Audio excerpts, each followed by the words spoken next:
vous voir ce matin. C'est comme quand on donne des cours, on voit les retardataires arriver à la dernière minute et puis il y a des places en avance. C'est le même truc que je ferais dans une salle de cours. Oui, donc très, très content de vous voir. Comme on vient de vous le dire, c'est la septième dernière conférence. Là, c'est au fond aujourd'hui que se terminent les célébrations du 25e anniversaire de l'Institut. On a commencé à essayer d'en faire un bilan avec l'équipe de direction et le conseil d'administration. On est plutôt satisfait de ce qu'on a été capable de faire cette année. Puis, je pense qu'il va rester beaucoup de traces de ce 25e. On a utilisé cette année comme un levier. Là, vous l'avez probablement remarqué aussi dans le changement de la communication graphique de l'Institut, de nous permettre de réfléchir à la façon dont on va s'engager dans les 25 prochaines années, puisque je vous donne rendez-vous évidemment dans 25 ans pour le prochain cycle. Il va y avoir les grandes conférences ne s'arrêteront pas avec la conférence d'aujourd'hui. On va faire ça sur un mode plus réduit parce qu'on ne peut pas y consacrer les mêmes efforts pour l'avenir, mais on s'arrangera pour que l'année prochaine, on aura au moins 3 grandes conférences, une à l'hiver, une au printemps, là, passage de l'été, puis une à l'automne, de façon à continuer à nous donner la possibilité ensemble de réfléchir sur notre avenir, l'avenir de la santé publique, puis d'avoir la chance de le faire dans des formats qui nous mettent en contact avec des gens qui ne sont pas toujours dans notre travail quotidien, mais qui donc viennent avec des idées fraîches, des idées neuves, puis nous permettent, nous, de demander si on fait les bonnes choses, si on pourrait faire plus, moins, des choses différentes, et ainsi de suite. Puis je pense que je suis assez satisfait dans l'ensemble. J'ai eu l'occasion de parler avec certains d'entre vous là, du cycle des conférences. C'est toujours une appréciation personnelle, mais je pense qu'à plusieurs reprises, là, il y a eu des apports tout à fait significatifs. On est aussi assez content des réactions qu'on a eues sur les classes de maîtres là, et la possibilité pour des groupes un petit peu plus restreints d'avoir des discussions techniques avec les invités et pas seulement donc des considérations générales, mais aussi de discuter des problèmes que nous, on vit dans notre pratique. La personne qui était la plus indiquée, au fond, j'aurais invité Laurent pour commencer parce que puis finalement, il n'était pas disponible au départ. Et puis j'ai dit, bon, ben, on va l'inviter pour la fin parce que c'est une personne il y a peu d'individus dans leur carrière qui combinent le même type d'expérience de fond dans la pratique de la santé publique, dans la recherche en santé publique et dans l'éducation en santé publique, hein, qui sont les piliers de notre pratique disciplinaire. Puis Laurent a fait ça dans sa carrière à toutes sortes de niveaux. Il a l'avantage aussi, vous allez le voir, de connaître le Québec. Il a en partie été formé ici. En partie, sa vocation s'est décidée ici au contact de la santé publique québécoise. Donc ça aussi, c'est intéressant d'avoir des gens qui nous connaissent un peu puis qui sont capables d'accrocher leur réflexion puis le reste de leur carrière à ce qu'ils ont connu ici. Et puis, il s'est trouvé que dans la foulée de la pandémie, Laurent a fait un petit livre, c'est facile, vous pouvez procurer assez facilement, qui s'appelle Santé publique, un nouveau monde, qui cherche à répondre à cette question-là sur qu'est-ce que c'est l'avenir de la santé publique, comment la reconstruire après la pandémie, comment apprendre du choc de cet événement-là pour aussi repenser l'avenir de la discipline. Alors, je vous l'ai déjà dit, formé en partie au Québec, avec une expérience de terrain avant d'arriver ici. Et puis après, ben, une carrière qui ressemble beaucoup à la carrière des gens qui se retrouvent dans des postes administratifs à l'Institut. Hein. C'est une carrière de conseiller au ministère. Puis, ce qui a été la fin, le point d'orgue hein, de sa carrière comme directeur de l'École des hautes études en santé publique en France, qui est l'école qui forme les praticiens de santé publique. Et donc, moi, je suis très heureux de l'accueillir aujourd'hui. C'est aussi un ami. C'est un ami non seulement du Québec, mais c'est un ami de plein de gens au Québec. Donc, c'est un grand plaisir de l'avoir aujourd'hui. J'ai très hâte de l'entendre. Laurent, c'est à toi.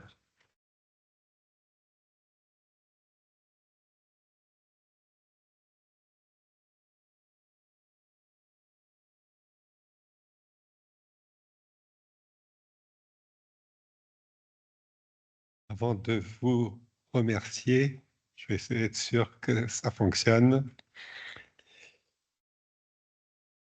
Hop, on m'a dit qu'il fallait que j'appuie sur F5. Voilà.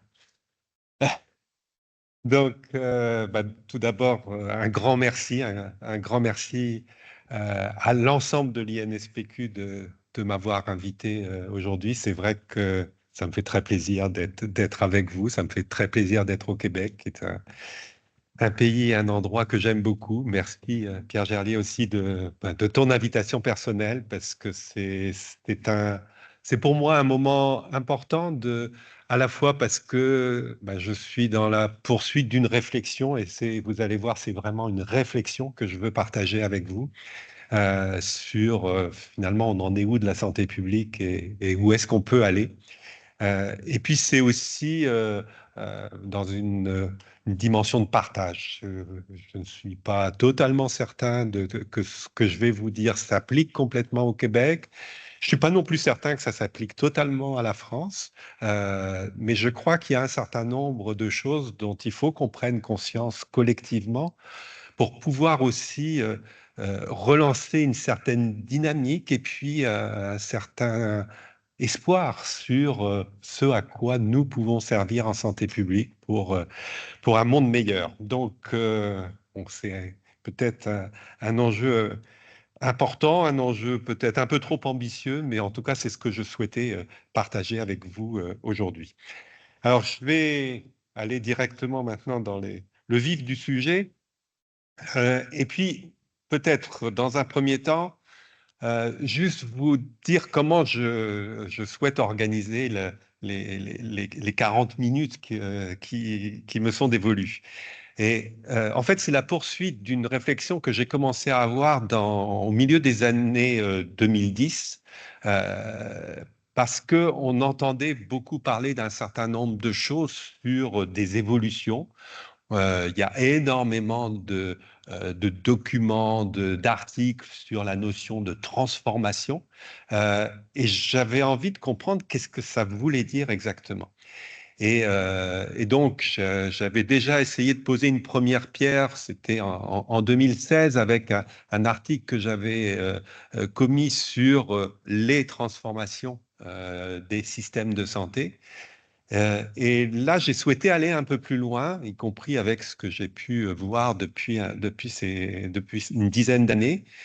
Et c'est vraiment cet élément-là que j'aimerais partager avec vous, c'est-à-dire montrer que finalement, et on n'en prend peut-être pas assez conscience, on a deux types d'évolution, et à mon sens, dans la quasi-totalité des systèmes de santé, qui sont des évolutions d'une part des états et des besoins de santé, sur quoi je vais revenir dans la première partie, et puis des évolutions dans l'offre de santé.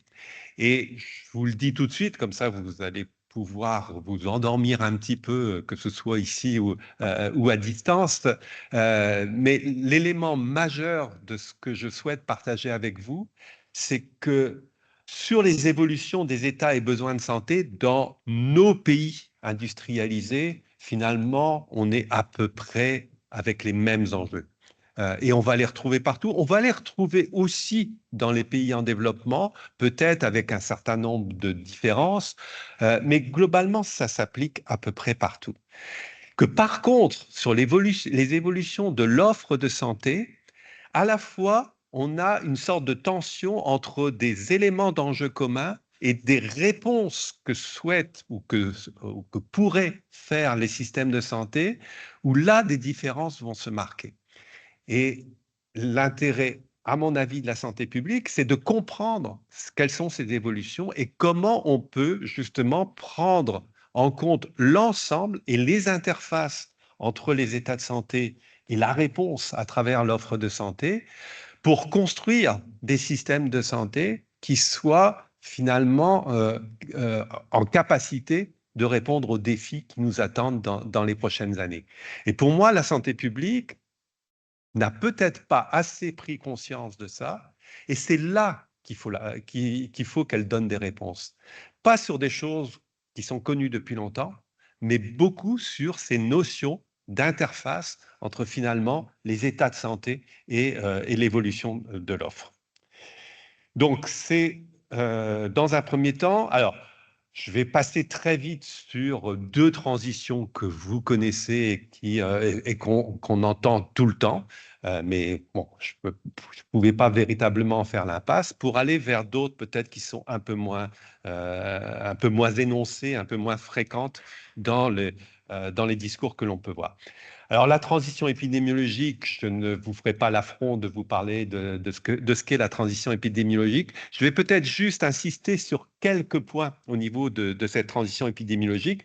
Tout d'abord, mais vous le savez, depuis 1971, il y a euh, des controverses sur finalement cette transition épidémiologique. Est-ce que c'est vraiment une voie naturelle de transformation avec cette prégnance des maladies chroniques?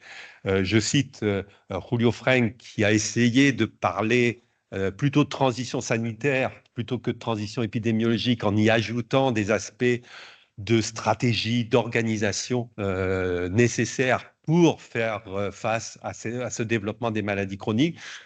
À mon avis, sans véritablement être très convaincant sur le sujet parce que ça ne s'incarnait pas d'une façon pratique. Ce sur quoi je voudrais juste insister rapidement, c'est surtout vous dire que les trois points qui reviennent après, le premier, c'est que ces maladies transmissibles, c'est que les maladies transmissibles, autant de Omran, on disait, bon, il va pratiquement plus y avoir de maladies transmissibles, et puis il y a eu un certain nombre d'événements, le VIH, puis bien entendu la Covid, mais on voit aussi le fait que les maladies transmissibles reviennent régulièrement et très souvent dans l'agenda politique sur le devant de la scène. Et là, c'est juste peut-être un petit clin d'œil pour vous montrer que finalement, tout ça, ça se passe d'un côté ou l'autre de l'Atlantique, puisque en ce moment, on a, et je suppose que l'INSPQ a dû beaucoup travailler sur le sujet, une épidémie de coqueluche. Santé publique France est aussi en ce moment aux prises avec une épidémie de coqueluche. Et donc, on voit que finalement, ces problématiques de maladies transmissibles, elles viennent quand même teinter la notion de cette transition épidémiologique. L'autre point sur lequel je voudrais insister là pour le coup un peu plus, c'est que finalement dans la dimension de la transition épidémiologique, on a relativement peu parlé de la problématique de santé mentale. Et je pense que ça, c'est aussi un sujet qui est devant nous. Pour plein de sujets, j'y reviendrai aussi à un autre moment quand on va parler d'environnement et de changement climatique. Mais je pense que ces problématiques de santé mentale, finalement, ont été assez peu prises en considération dans les dynamiques des politiques de santé publique jusqu'à présent. Et on voit à quel point elles vont probablement teinter les choses. Alors, je ne reprends pas les termes de l'OMS avec 1 milliard de personnes aux prises avec des problématiques de maladies chroniques, mais pour vous donner juste, alors, je vous montre quand même aussi ce que j'ai pu glaner pour vous montrer que c'est aussi d'un côté et de l'autre de l'Atlantique que l'on commence à vraiment prendre conscience de ces problématiques de santé mentale. Mais ce qui est aussi important, c'est de savoir finalement à quel niveau on peut traiter les problématiques de santé mentale. Et pour vous donner juste un exemple, depuis 2023, en 2023 a été monté un premier colloque en France, colloque pas juste français, sur ville et santé mentale. Et il y a un deuxième, j'en profite pour faire une annonce, je n'en suis pas l'organisateur, mais le deuxième colloque sur ville et santé mentale va avoir lieu en novembre à Lausanne. Donc, il y a aussi la perspective derrière de l'intervention, c'est-à-dire dans le domaine de la santé mentale, quel est le bon niveau pour travailler les problématiques de santé mentale. Et ça, je pense que c'est un élément important. Alors, j'ai mis une grande oubliée, c'est peut-être pour un peu faire réagir, mais je pense malgré tout qu'il y a vraiment un sujet important pour la santé publique de d'être capable de se mobiliser sur ces problématiques particulières et notamment en termes d'organisation. Et puis, Dernier point aussi, en parlant de transition épidémiologique, pardon, il faut que je revienne. Alors, c'est un regard sur les inégalités qui se transforment, parce que je pense que aussi dans ce contexte-là, ce que l'on voit, c'est que on a l'habitude en santé publique de parler des inégalités sociales et territoriales de santé. Ça, c'est un sujet qui est, je pense, consensuel au niveau de la santé publique. À mon avis, ça va faire la transition aussi avec un point après. euh, Maintenant, il faut le regarder d'une autre manière. C'est-à-dire qu'on a à la fois effectivement les inégalités sociales et géographiques, encore une fois, qu'on connaît bien, qu'on a beaucoup documenté en santé publique, on les connaît depuis des dizaines d'années, mais il va falloir qu'on les fasse dialoguer avec, d'une part, la notion de justice environnementale et d'autre part, avec la notion de justice climatique. Et ça, à mon avis, le travail là, il est juste en devenir, parce qu'il va falloir qu'on voit comment ces inégalités soit se teintent à travers les problématiques environnementales ou climatiques, soit sont, y compris, aggravées à partir de ce que peuvent devenir les nouveaux enjeux pardon, environnementaux ou climatiques. Ça, c'est la transition épidémiologique. Transition démographique, je vais aller encore plus vite parce que c'est, je dirais, presque encore plus connu, mais ça m'a permis de retrouver deux graphiques. J'espère que pour le Québec, c'est le bon que j'ai pris, mais qui montrent quand même d'une façon très, à mon avis, très claire, que la notion de pyramide des âges n'est plus du tout, enfin, c'est pas la notion qu'on devrait reprendre. Alors les gens parlaient plutôt de notion de cerf-volant, enfin, vous pouvez voir, on peut faire un Rorschach pour voir quelle est à quoi ça vous fait penser, mais globalement, la pyramide des âges, que ce soit en France ou au Québec, elle se ressemble beaucoup. Et encore une fois, c'est l'exemple de la France, l'exemple, tous les pays européens sont dans ces modalités-là.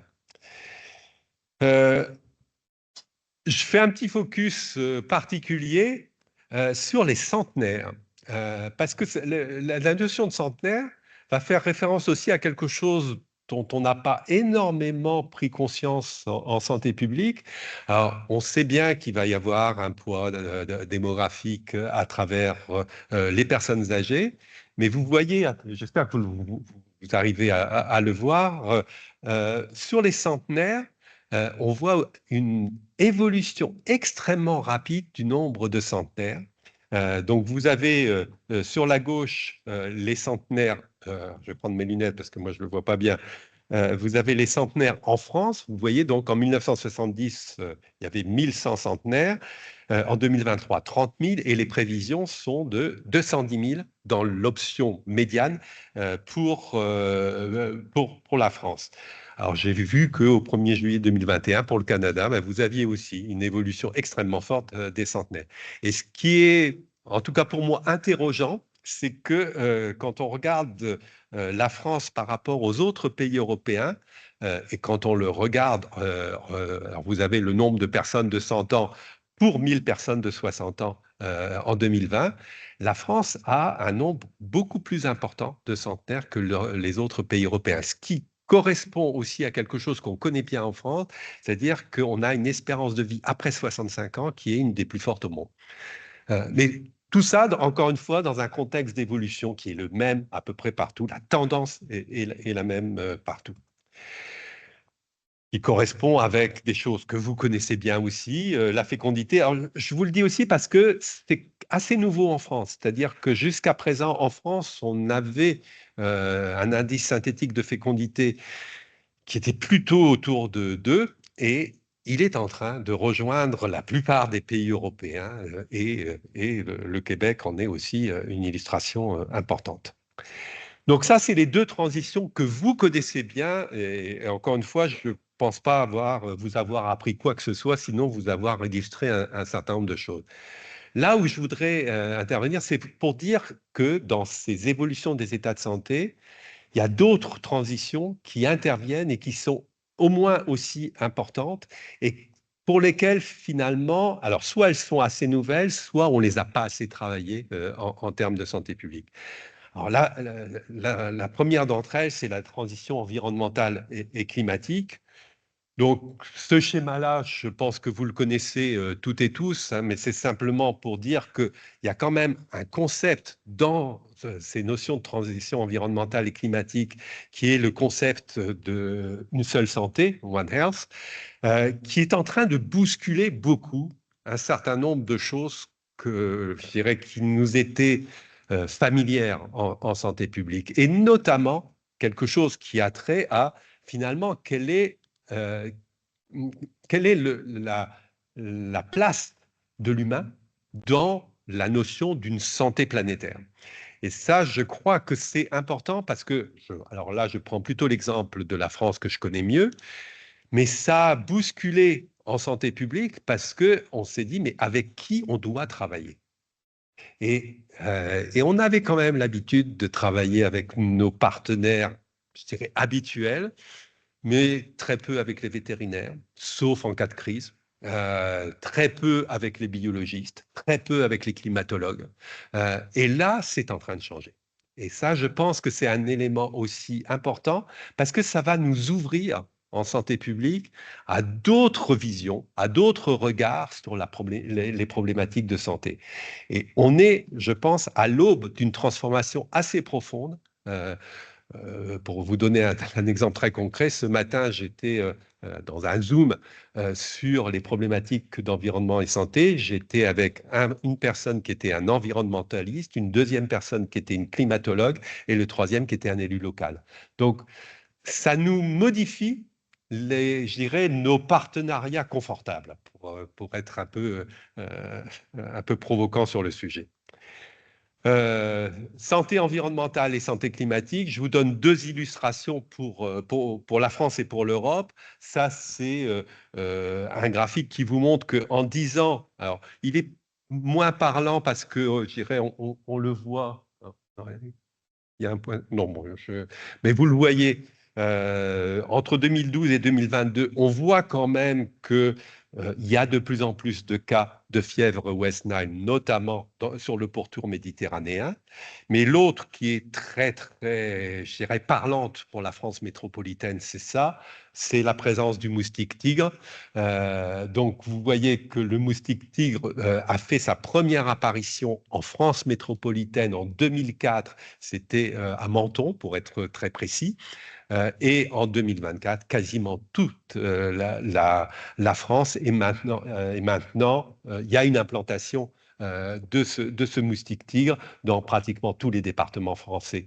Donc, vous voyez quand même qu'il y a une évolution assez rapide et qui va transformer aussi nos façons de voir un certain nombre de problèmes de santé. Encore une fois, c'est des éléments, je pense, que vous connaissez aussi. Je veux insister sur le fait qu'en santé publique, ça va bousculer nos partenariats et nos modalités de travail. Le quatrième point en termes de transition, qui là peut-être est moins évident, mais alors c'est aussi par le fait que je travaille en ce moment beaucoup sur les aspects d'éthique. Et je pense que quand on regarde les problématiques de santé des personnes, il faut aussi qu'on prenne conscience qu'il y a un certain nombre de sujets transversaux qui sont en train de bousculer nos façons de voir ces problématiques d'âge de la vie.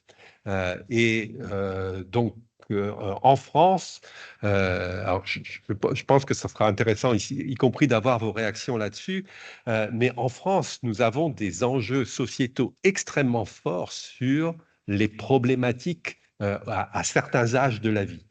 Je vous donne trois exemples, hein. La problématique de fin de vie, donc on est en France dans une situation un peu différente de la vôtre parce que nous, on est en plein débat sur cette notion de fin de vie, de suicide assisté, d'euthanasie, et c'est pour l'instant pas réglé parce que nous n'avons toujours pas une loi qui devrait faire évoluer les modalités, mais ça intervient aussi beaucoup sur la façon dont on regarde la notion de personnes âgées dans la société. Et ça doit nous interroger en termes de santé publique. Autre exemple français, ça fait, je pense, 20 ans qu'on attend une loi sur le grand âge dans notre pays. On ne l'a toujours pas. Et pas uniquement en termes de santé, mais en termes sociétal. De la même manière, nous sommes aussi beaucoup sollicités sur les nouveaux modes de procréation. Et donc, autant il y a eu des évolutions en France sur la procréation médicale assistée et sur les personnes qui ont droit à la PMA, autant en France, en tout cas, les autorités publiques restent très, très prudentes sur la gestation pour autrui, avec derrière un sujet qui doit aussi nous interroger sur qu'est-ce que veut dire la notion de don dans une société comme la nôtre, et puis d'autres points comme la conservation post-mortem des gamètes. Et puis, dernier exemple, dans ce contexte-là de transition démocratique à un niveau plus individuel, c'est l'éruption des nouvelles technologies, et notamment comment ces nouvelles technologies vont modifier la façon dont les gens perçoivent leur santé.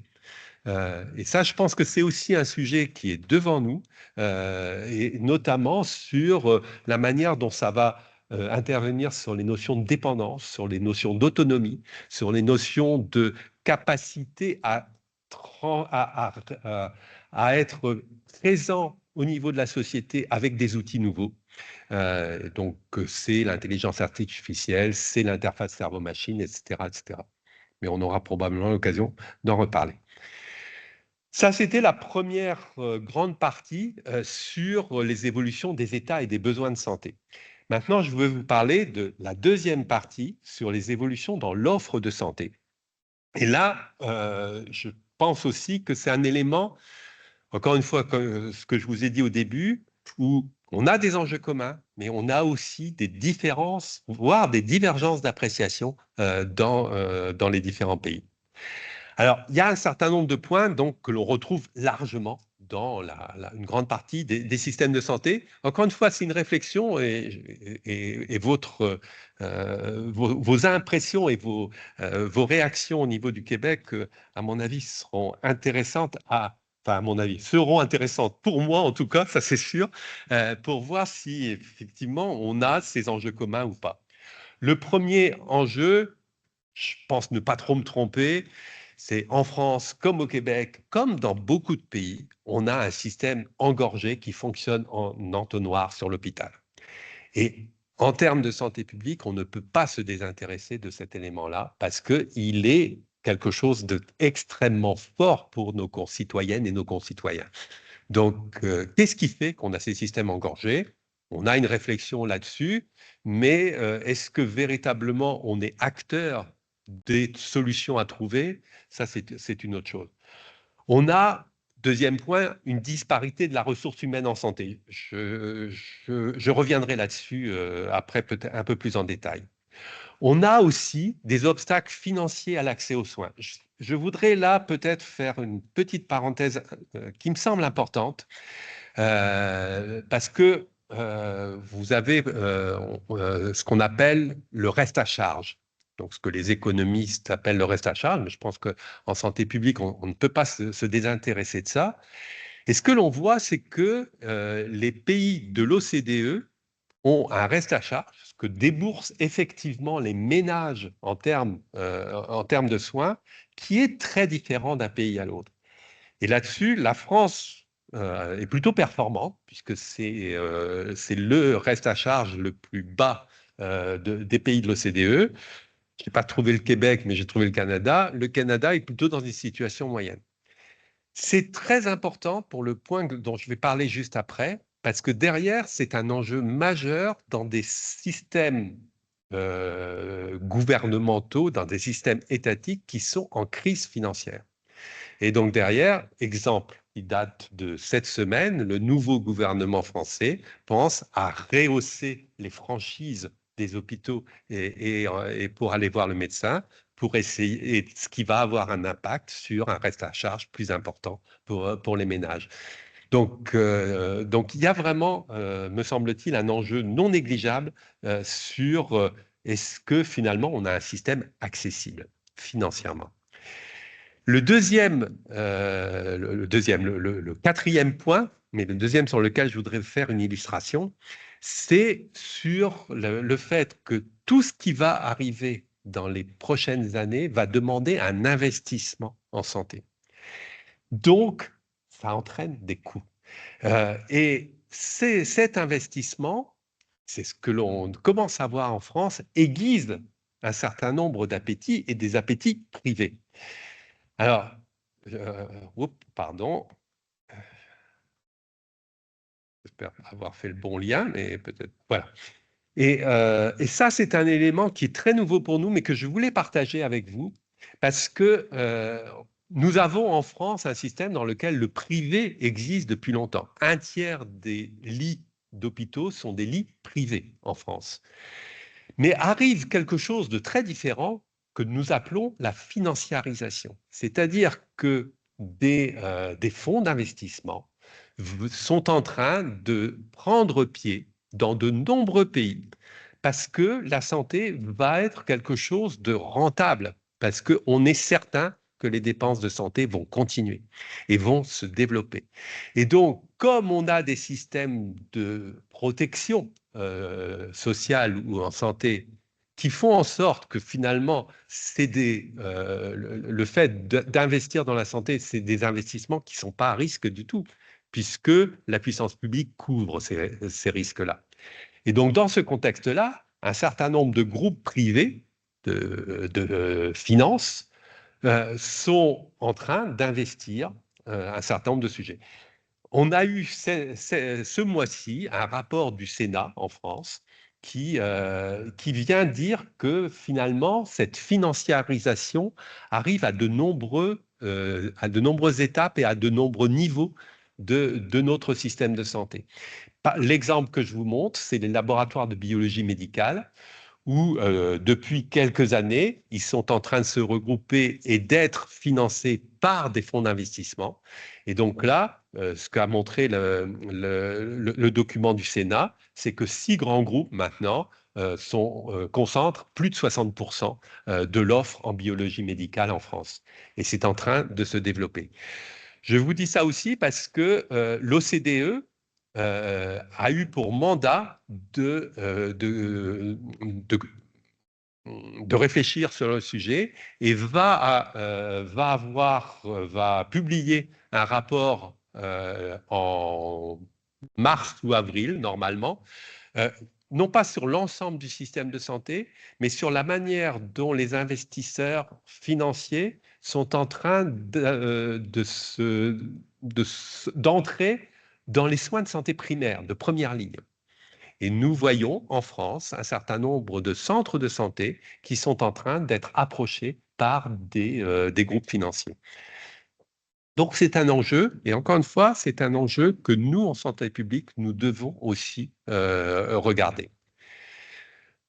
Deuxième point, un des éléments qu'on retrouve partout, c'est que un des gros enjeux, c'est que nous avons des systèmes cloisonnés, des systèmes de santé dans la quasi-totalité des pays industrialisés, mais c'est vrai aussi dans les autres pays, sont cloisonnés. Et donc, ça, c'est ce que je voulais vous montrer à travers ces deux images, finalement, au Québec comme en France, un des mantras des pouvoirs publics, c'est nous devons décloisonner nos systèmes de santé. C'est bien. Je pense qu'au Québec, vous avez une politique qui a été élaborée sur le sujet. En France, on n'a pas vraiment une politique. Je n'ai pas réussi à trouver un document qui dise comment faire, mais on a une volonté de le faire avec des discours qu'on retrouve régulièrement. Alors, je ne vais pas vous parler du Québec, là, que je connais moins, mais ce que je peux vous dire, c'est qu'en France, on essaye, depuis de nombreuses années, de lutter contre ce cloisonnement. Et une des manières très françaises, je pense, et j'espère que vous n'avez pas les mêmes travers, une des manières très françaises, c'est on crée des structures. Comme le système est cloisonné, on va créer des structures pour décloisonner, ou des mécanismes pour décloisonner. Et donc là, je vous ai fait une série d'acronymes, c'est pour le plaisir de vous montrer tout un tas d'acronymes, pour vous montrer les couches de coordination. Alors, on a des couches de coordination pour les soins. Donc, il y a eu dans les années 80 ou 90 plutôt vous avez peut-être eu la même chose, une certaine mode pour les réseaux. On a fait des réseaux de cancérologie, des réseaux de périnatalité, etc., qui étaient plutôt des réseaux régionaux ou locaux.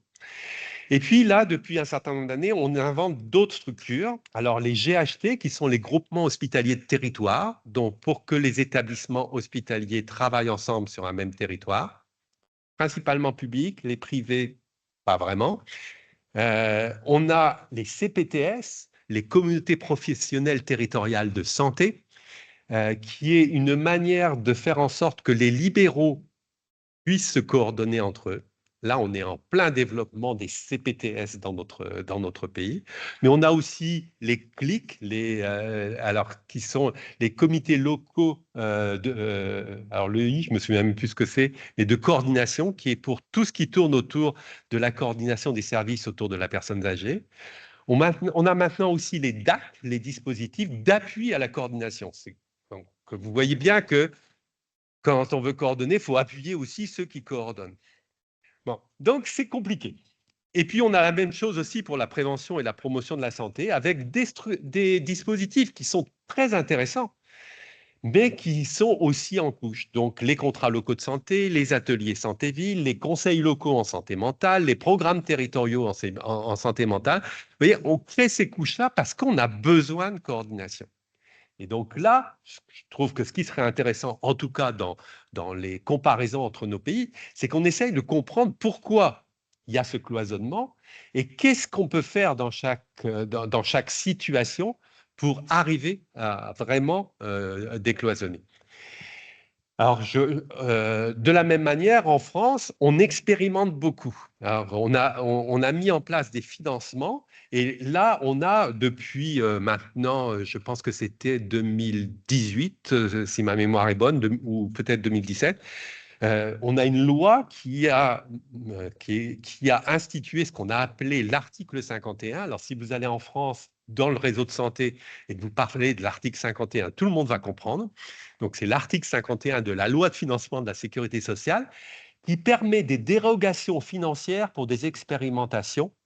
Et donc, c'est intéressant parce que d'un côté, ça permet de mettre en place des mécanismes financiers pour faire en sorte qu'il y ait plus de continuité entre les soins et les services. Mais d'un autre côté, c'est aussi une limite des choses parce qu'on met en place des expérimentations pour déroger à la loi qui, elles, ne changent pas. Donc, ça pose aussi un certain nombre de problèmes. Reste quand même des sujets sur lesquels je voudrais insister et que, à mon avis, on a autant dans tous les pays industrialisés, c'est la question sur le mode de financement. Comment on finance, par exemple, les établissements de santé? Vous savez qu'en France, on a fait la tarification à l'activité, ce qu'on appelle la T2A. On est en train de revenir sur la T2A. Mais pour aller vers où? Peut-être à la coordination, mais comment, de quelle manière? Et ça, c'est vraiment un sujet actuel en ce moment. Et puis, il y a le paiement à l'acte en libéral. C'est-à-dire, est-ce que dans le contexte de ce que sont nos états de santé, de ce que vont devenir les états de santé, le paiement à l'acte ou à l'activité est vraiment la meilleure des façons de faire? Et je pense qu'on devrait se poser cette question collectivement, quitte à avoir des réponses qui sont teintées dans chacun des pays. Et puis le dernier point, c'est malgré tout, la prévention et la promotion de la santé restent marginales dans tous les pays. Alors, on peut s'en désoler. On peut dire finalement à quoi on a servi. Mais je pense qu'il faut aussi regarder les bons côtés. Et je vous donne deux exemples français. Un premier qui est le fait qu'on peut avoir des avancées nationales. Alors, vous ne le voyez pas très bien, mais derrière, c'est l'affichage du Nutri-Score, qui est, je pense, quelque chose de très intéressant. Le Nutri-Score s'est mis en place en France à titre uniquement volontaire, parce que pour qu'il puisse être obligatoire sur l'ensemble des emballages, il faut que ce soit une réglementation européenne. Et il y a un blocage actuellement au niveau européen par un certain nombre de grands groupes et je pense notamment à un grand groupe qui fait des chocolats, des bouchées, enfin toute une gamme, je vais le citer quand même, qui s'appelle Ferrero, et qui a mis en place une stratégie qui a fait en sorte que l'Italie, actuellement, bloque toute capacité à ce qu'on adopte au niveau européen, le Nutri-Score, malgré une dernière étude que je vous ai mis en surbrillance, qui montre quand même que ça a des effets, que le Nutri-Score a des effets qu'on peut maintenant même objectiver sur la prévention des maladies cardiovasculaires, entre autres. Et puis, autre exemple que je trouve aussi intéressant, c'est les conseils locaux en santé mentale dont je vous ai parlé, qui sont des initiatives locales où il faut que ce soit les élus locaux qui le demandent. Et vous voyez qu'on a maintenant quand même une bonne couverture de ces conseils locaux de santé mentale, plus de 270, et avec plus de 20 millions de Français couverts par ces conseils locaux de santé mentale, qui, là, font de la coordination pratique au niveau local, et notamment entre le système de santé et la société, et notamment à travers les élus. Évolution de... Alors, je vais vous parler des professionnels de santé rapidement, parce que une des problématiques qu'on a, c'est des déficits en professionnels de santé. Vous avez là un diagramme de l'OCDE qui vous montre qu'on a des problématiques communes, mais on a quand même une situation de base qui est différente d'un pays à l'autre. Et vous voyez que en France, et en tout cas de ce que j'ai vu au Canada, on a surtout un déficit médical par rapport à la moyenne des autres pays. Mais vous voyez qu'il y a des pays, je pense notamment, alors c'est la Norvège, où là, visiblement, ils s'en mettent dans une situation très, très différente de la nôtre. Donc, juste pour vous montrer que on a une situation qui est globalement une pénurie et qui va être interrogée par les évolutions des états de santé, mais avec des situations de base qui sont différentes. Et puis, ce que je voulais aussi vous montrer, qui est à mon avis un enjeu éthique non négligeable, c'est face à cette pénurie, tous les pays sont en train de recruter dans les pays en développement.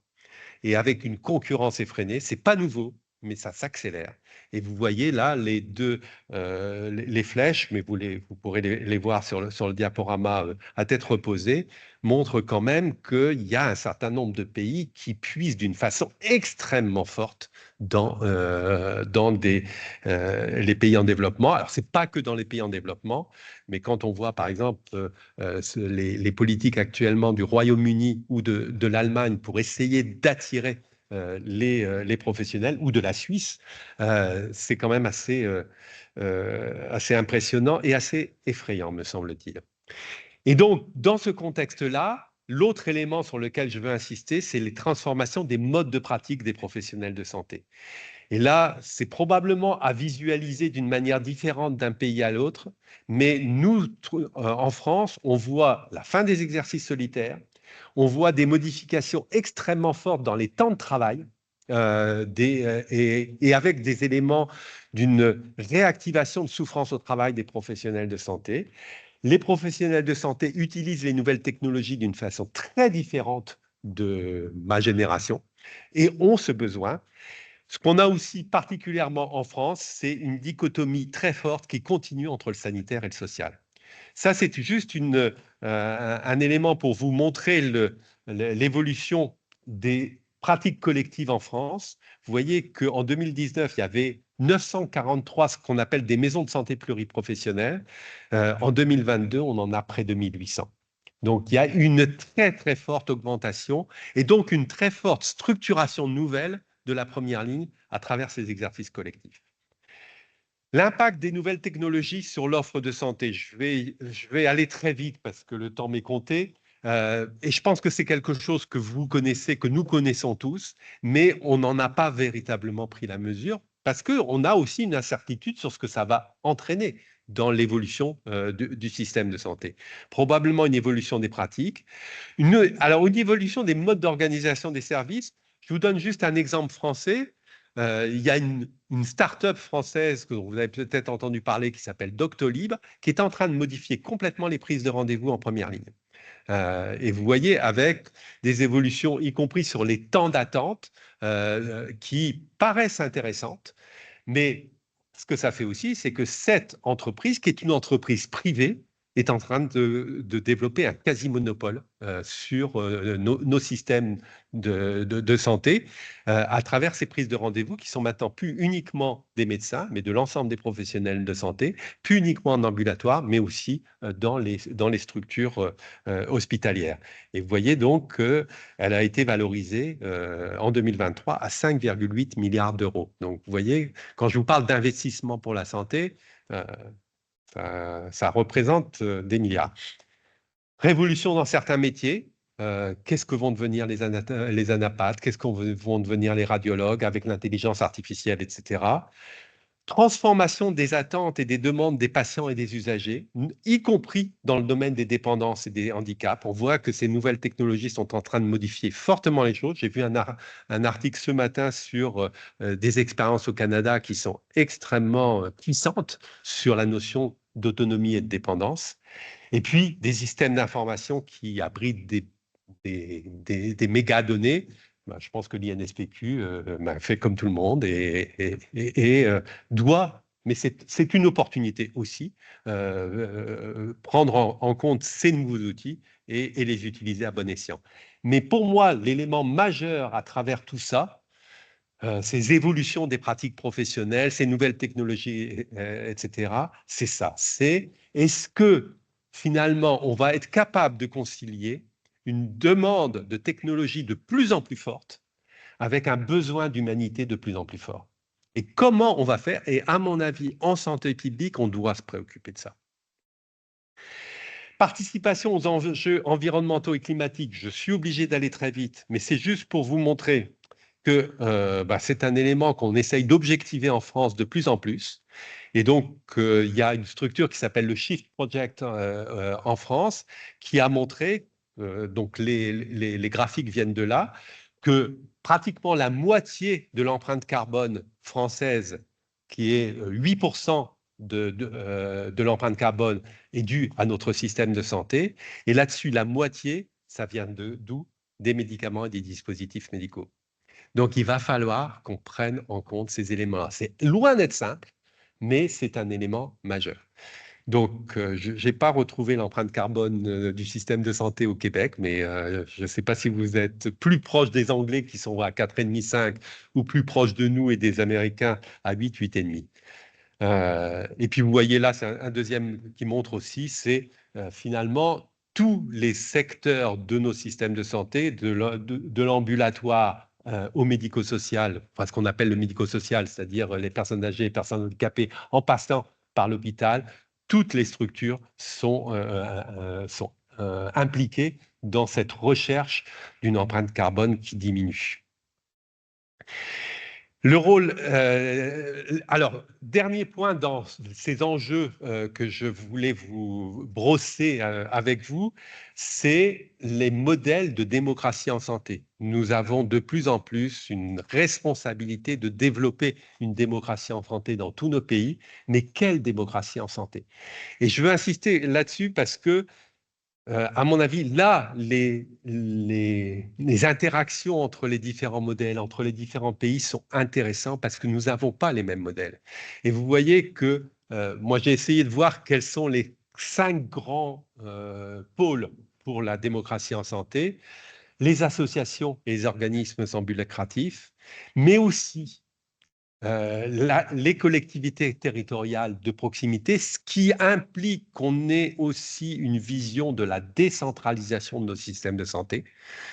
Est-ce qu'on veut décentraliser jusqu'où? Alors, je sais qu'au Québec, vous êtes en plein dans une réflexion de ce type-là.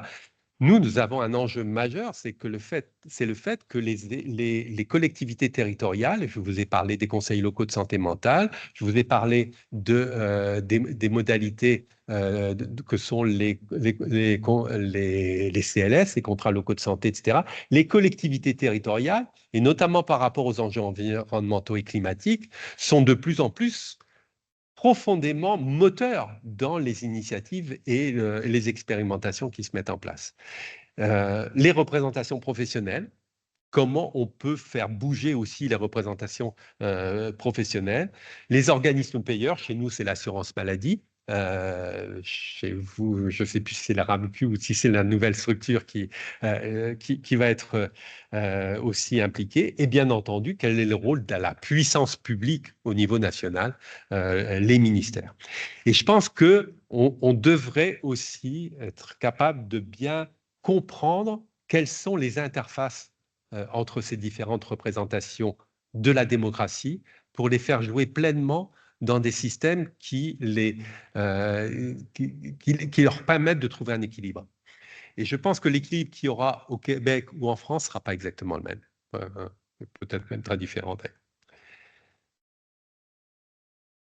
Je termine par cette diapo-là parce que je veux quand même vous parler de, finalement, en santé publique, c'est quoi nos enjeux. Et vraiment, je voudrais insister sur les 4 points qui sont sur cette diapositive. La première, c'est que au niveau de la santé publique, nous ne pouvons rester sur ce qui était peut-être, je l'ai appelé notre splendide isolement, mais de continuer à parler des inégalités de santé telles qu'on l'a documenté depuis très longtemps, de la transition épidémiologique, de la transition démographique. Il faut qu'on arrive à prendre l'ensemble des 2 axes que je viens de vous proposer et essayer de voir leurs interfaces et de s'intéresser à l'ensemble de l'équilibre, plutôt que d'être uniquement sur un sujet sur lequel, bien sûr, on nous attend, mais sur lequel on n'a pas la capacité de regarder finalement l'évolution globale de la réponse aux besoins de santé de nos populations. Et c'est malgré tout ça, la santé publique. Donc, il faut véritablement qu'on s'intéresse de façon beaucoup plus large à tous ces enjeux. Le deuxième point, c'est, je pense que la santé publique doit être un lieu où on imagine un modèle de transition pour nos systèmes de santé, afin de mieux peser sur les choix politiques. C'est-à-dire que la santé publique doit faire des propositions, doit être capable de développer un certain nombre d'axes de réflexion. Le troisième, c'est, je pense qu'on est aussi comptable d'une capacité à partager nos expériences au-delà de sujets spécifiques ou ciblés. C'est-à-dire qu'on doit être capable aussi, et on doit être moteur dans notre volonté, finalement, de regarder comment on peut apprendre les uns des autres sur ces grands enjeux qui sont des enjeux communs. Et un sujet qui, en tout cas, me tient beaucoup à cœur, c'est que ça veut dire qu'on ne peut pas faire l'impasse de la réflexion sur les valeurs. Je reprends l'exemple français que je connais mieux. Le système de santé français et de protection sociale français s'est défini en 1945 sur un certain nombre de valeurs.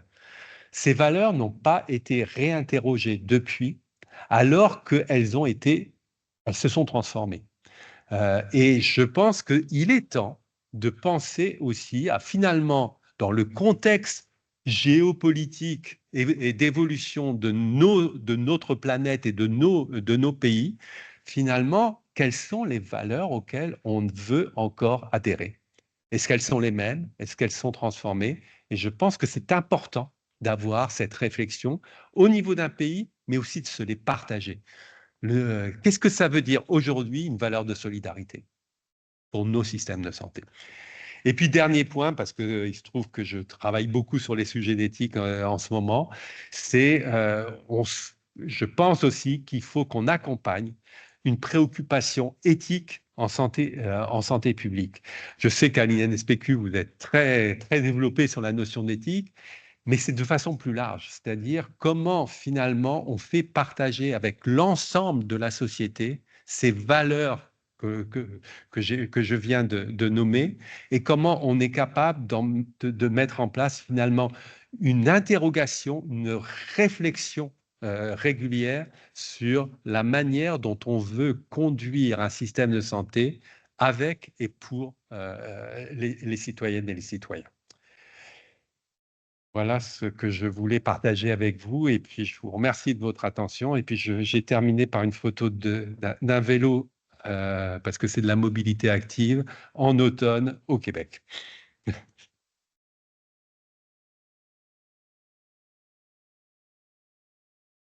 Merci beaucoup pour cette excellente présentation, très intéressant. On va passer maintenant à la période de questions. Pour les gens à distance, le module QR devrait être maintenant accessible, donc vous pouvez poser votre question directement dans le module.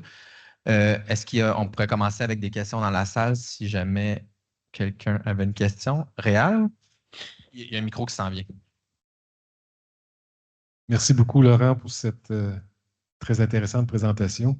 Il y a un point que tu n'as pas abordé, puis je voulais avoir ton point de vue sur les enjeux de santé publique reliés aux politiques, notamment la montée de la droite, aux crises migratoires, la xénophobie. Euh, à quoi faut-il réfléchir quand on observe l'observable? Oui. Alors, je l'ai un peu abordé juste à la fin en parlant de la valeur de solidarité. Je pense que c'est un sujet auquel on est extrêmement confronté, notamment en Europe, sur ce sujet. Mon sentiment, c'est que, alors je ne veux pas prendre une position sur un parti politique en particulier ou sur une idéologie en particulier, mais ce que je crois, c'est que quand je dis qu'il faut qu'on qu'on réinterpelle les valeurs, c'est probablement pour ça. C'est-à-dire que mon sentiment profond, c'est qu'il y a une dérive dans beaucoup de pays qui est due au fait que les gens, finalement, ne se reposent plus ces questions-là. Et que notre devoir en santé publique, c'est de dire quelles sont les valeurs auxquelles nous sommes attachés et à partir de là, de faire en sorte aussi que le débat ait lieu. Et je suis assez persuadé, alors c'est peut-être une conviction trop optimiste, mais je suis assez persuadé que si on faisait cet exercice-là, finalement, on aurait aussi une manière de montrer que tous ces sujets qui ont trait au repli sur soi, qui ont trait à la façon finalement de monter des forteresses pour s'exclure, ne passerait pas la phase d'un véritable débat où on démontre les choses. On a eu ce sujet en France de façon très forte avec ce qu'on appelle l'aide médicale État pour les personnes en situation irrégulière. Et on voit bien que, je ne veux pas vous refaire tous les épisodes, moi j'ai participé en tant que membre de l'IGAS à la première réflexion sur l'aide médicale État, qui était à l'époque à la demande d'un ministre de l'Intérieur qui s'appelait Sarkozy, qui voulait c'était dans les années 2008, qui voulait déjà qu'on supprime l'aide médicale État. Et vous voyez que petit à petit, tous les gouvernements reviennent là-dessus. Et le dernier rapport qui a été fait, il a été fait par quelqu'un que j'apprécie beaucoup, qui est Claude Évin, l'ancien ministre de la Santé, avec une personne qui est M. Stefanini, qui est plutôt une personne de la droite de l'échiquier politique, mais tous les deux sont arrivés à la conclusion que l'aide médicale État était une nécessité. Vous pouvez peut-être revoir un certain nombre de choses. Donc, quand on va au bout du débat, à mon avis, on évite ces polémiques absolument stériles qu'on retrouve et qui sont la marque de fabrique des populismes. Je ne sais pas si je réponds complètement à ta question. Je pense qu'on avait une question en ligne. Nathalie? Oui, on a une question de Julie Lévesque qui vous demande, M. Chambaud, vous avez soulevé l'enjeu de la santé mentale. Quelles seraient vos suggestions de thématiques ou d'enjeux liés à la santé mentale que l'INSPQ devrait documenter davantage? Oui, effectivement, je suis passé très, très vite sur le sujet, mais 40 minutes, c'est long et c'est court. Sur la santé mentale, moi, ce que je vois, c'est que on a, alors en termes de connaissances, à mon avis, mais peut-être que vous avez beaucoup avancé là-dessus, mais je reprends ce que j'ai marqué sur la diapositive. Finalement, on a, même Santé publique France se pose un certain nombre de questions parce que, en fait, on a cru voir une augmentation des problématiques de santé mentale liées à la pandémie et notamment à tout ce que ça a pu engendrer. Mais là, actuellement, les derniers chiffres de Santé publique France montrent que finalement, ça ne diminue pas maintenant que la pandémie est un peu derrière nous. Et donc, je pense qu'on a besoin de connaissances beaucoup plus détaillées pour essayer de voir qu'est-ce que recouvrent ces problématiques de santé mentale entre d'un côté des troubles psychiatriques avérés, et de l'autre côté des problématiques plutôt d'anxiété qui visiblement montent fortement, et notamment chez les jeunes, et qui sont liées aussi à des choses que l'on commence à percevoir, c'est-à-dire les problématiques, alors bien sûr d'éco-anxiété, mais aussi d'isolement chez les jeunes. Et je crois que c'est un peu de la même manière, on a besoin, là pour le coup, de s'investir beaucoup plus là-dessus, mais aussi d'essayer de voir quelles réponses on peut offrir, sachant que les réponses ne peuvent pas être que des réponses du système de santé. Ça doit être des réponses sociétales sur la place des jeunes, sur la façon dont on perçoit aussi les évolutions. Et là, encore une fois, je pense que les capacités qu'on peut avoir d'échange entre les pays, entre les situations, ne peuvent être que bénéfiques. Merci. On a une question à l'arrière, Nicolas. Bonjour, merci pour la présentation. Nicolas Brousseau, je travaille dans le domaine de l'immunisation, mais ma question concerne la deuxième partie sur l'offre de santé. Dans le contexte québécois, ma compréhension, c'est que l'organisation des services de santé a été un peu sortie de la santé publique, puis bref, est complètement séparée.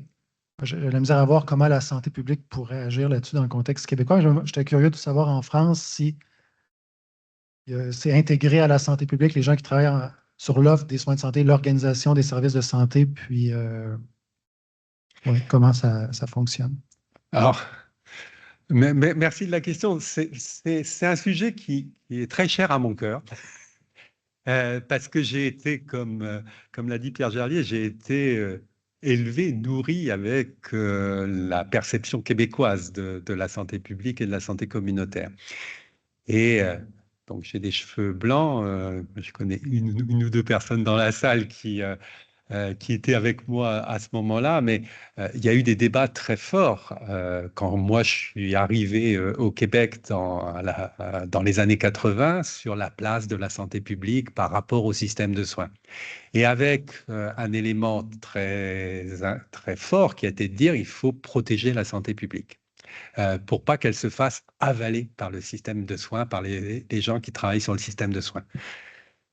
Et puis, je suis parti en France et comme ça a été dit, mon dernier poste pendant près d'une dizaine d'années, ça a été à l'École des hautes études en santé publique.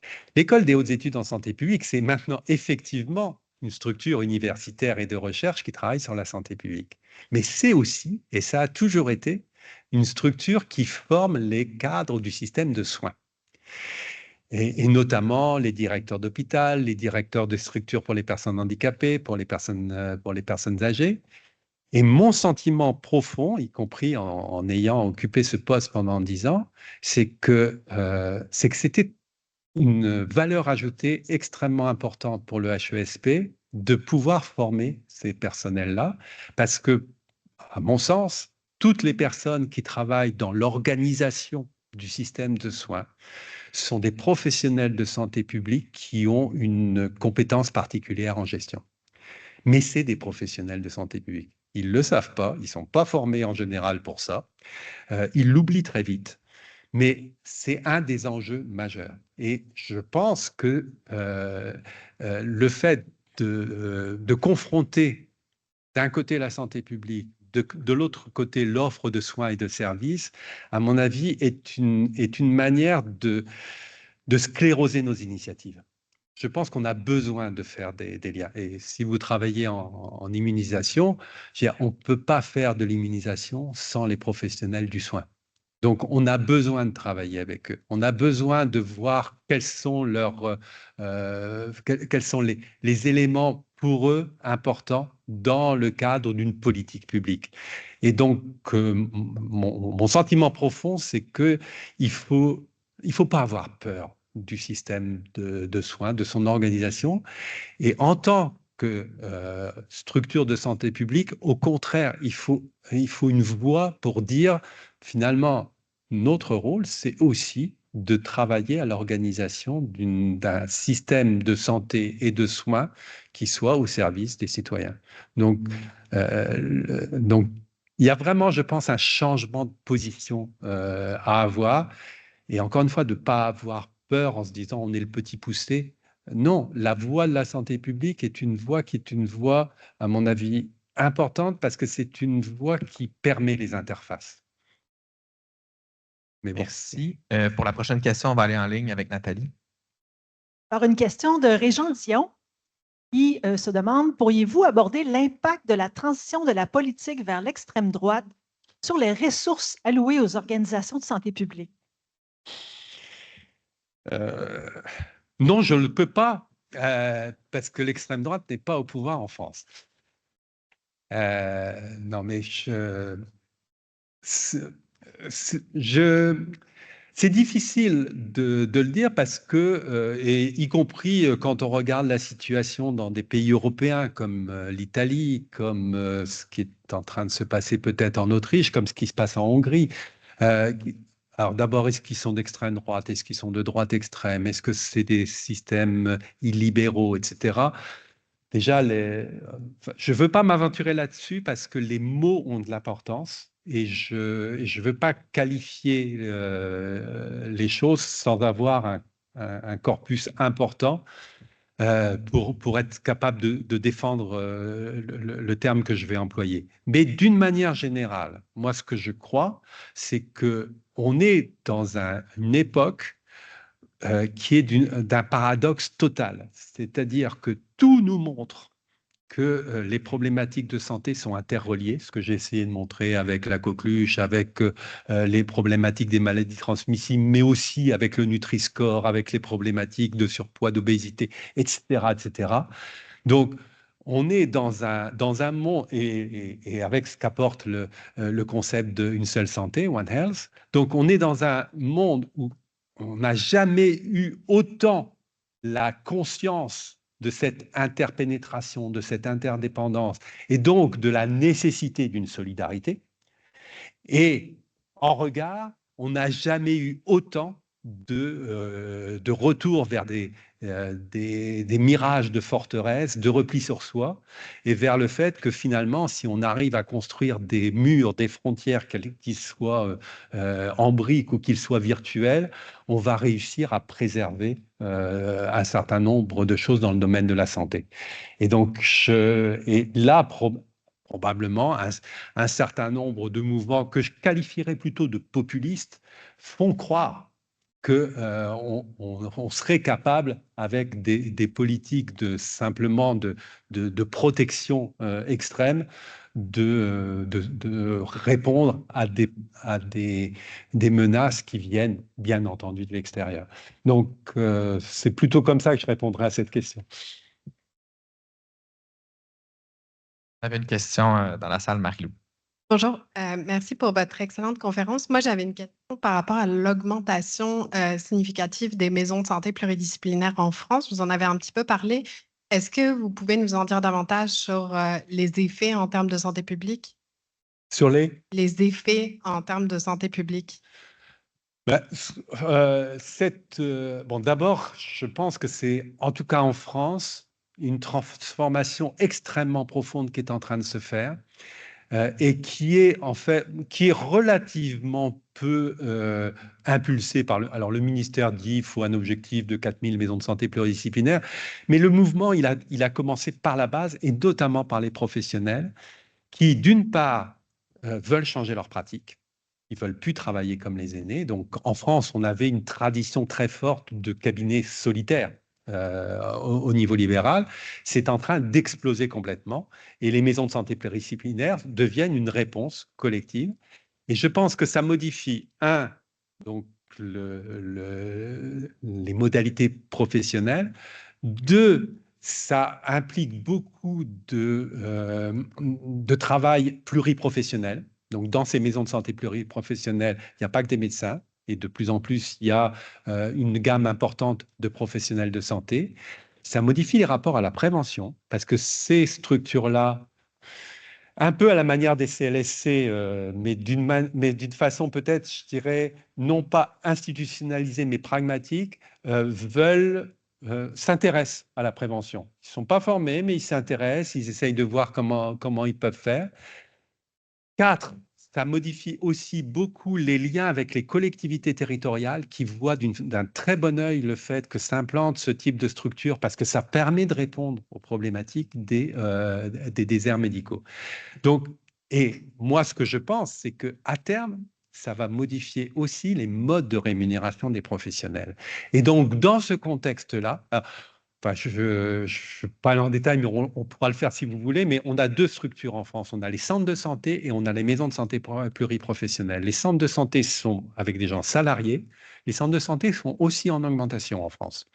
Et on a les maisons de santé pluriprofessionnelles où c'est à l'acte. Sauf que c'est un acte où maintenant, de plus en plus, c'est mis en commun et avec des financements venant des agences régionales de santé pour un certain nombre d'actions collectives. Donc, on voit se profiler petit à petit un autre modèle, encore une fois, qui n'a pas du tout été, et c'est un regret de ma part, il n'a pas été pensé au niveau d'une politique nationale, mais il est en train de se faire en marchant. Aucune allusion avec un parti politique il y a quelques années. Donc, je pense que là, on est en train de voir quelque chose qui, à mon avis, est fondamental, c'est les liens entre la prévention, la promotion de la santé et la première ligne, et comment ça peut peut-être se remodeler d'une façon différente. Et je crois que c'est un élément majeur aussi, encore une fois, de la réponse aux enjeux de nos systèmes de santé, engorgement des hôpitaux, quel est que doit faire la première ligne, etc. OK, et on a le temps pour peut-être 2 questions. Une question en ligne ici, et puis on va prendre une question dans la salle. Alors, une question d'Éric Robitaille qui se demande comment la santé publique est-elle financée en France et à quelle hauteur en comparaison avec le secteur curatif? Alors, ça, vous l'avez dans les documents de l'OCDE, on l'a dans les comptes de la santé en France. En gros, on tourne autour à 2 à 3% des dépenses de santé qui sont des dépenses liées à la prévention. Mais alors là, c'est un sujet aussi, ça demanderait pas mal de développement, mais on voit pas tout. Et c'est un gros sujet, c'est-à-dire que la santé publique est vue en termes de dépenses comme un petit secteur dans le cadre des dépenses de santé, que ce soit en France. Alors, on est en général entre 2 et 3%, 2 et 4%. Alors, il y a des études qui ont été faites en France qui essayaient de réintégrer, par exemple, les actes préventifs individuels des professionnels de santé. Et là, on arrive à peu près à 7%. Mais pour moi, l'enjeu n'est pas véritablement là. C'est-à-dire que si on prend la santé publique, il y a aussi la prévention et la promotion de la santé. La promotion de la santé, les investissements et les dépenses ne sont pas au niveau du système de santé. Si vous faites une piste cyclable, c'est les collectivités territoriales qui le payent. Si vous mettez en place des environnements favorables avec une diminution du bruit ou des choses comme ça, ce n'est pas le système de santé qui le paye et l'investissement vient d'ailleurs. Et je ne connais pas d'études qui permettent de montrer effectivement quelle est la part véritable de ce qui est consacré à la santé dans un pays. Et encore une fois, il faut le voir et en termes d'investissement et en termes de dépenses, et on ne le voit qu'en termes de dépenses des programmes de santé publique, ce qui n'est pas du tout la même chose pour moi. Merci, je pense que. Est-ce qu'on avait une dernière question dans la salle? Non, c'est bon. Donc, je voulais vous remercier encore une fois, M. Champ. Merci à vous.